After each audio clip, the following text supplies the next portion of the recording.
Au Cameroun, plus de 30 ans après l'instauration officielle du multipartisme, l'opposition peine toujours à incarner une véritable alternative crédible au pouvoir en place.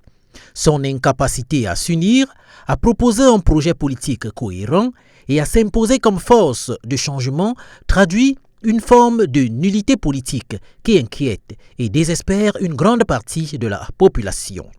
Cette faiblesse se manifeste d'abord par une fragmentation excessive. Chaque figure de l'opposition semble vouloir défendre son propre intérêt ou son petit parti, plutôt que de s'unir autour d'une vision commune pour le pays.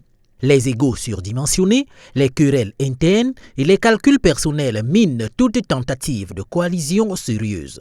Lors des élections, cette division favorise systématiquement le parti au pouvoir qui profite d'un vote opposant éparpillé et inefficace. L'opposition souffre d'un manque de stratégie et de présence sur le terrain. Elle ne parvient pas à construire une base populaire solide, ni à mobiliser durablement les citoyens, surtout en dehors des grandes villes. Elle communique mal, agit de façon réactive et non proactive, et se contente souvent de dénoncer sans proposer. Ce manque de travail de fond sur les attentes réelles de la population rend son discours peu convaincant, voire élitiste et déconnecté.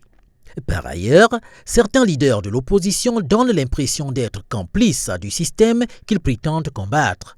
Par des compromissions, des silences stratégiques ou des négociations obscures, ils sèment le doute sur leur sincérité. Une partie du peuple camerounais voit en eux des opposants alimentaires, plus préoccupés par leurs avantages personnels que par la lutte pour le changement. Face à un régime qui a su verrouiller les institutions, manipuler les règles du jeu électoral, instrumentaliser l'administration et réprimer toute contestation, l'opposition reste passive ou fataliste. Peu d'actes courageux, peu de résistance organisée, peu d'initiatives populaires. On assiste à une forme de résignation, voire de complicité tacite avec le statu quo. Dans ce contexte, la nullité de l'opposition devient un problème national, car elle empêche toute dynamique sérieuse d'alternance et de renouvellement politique.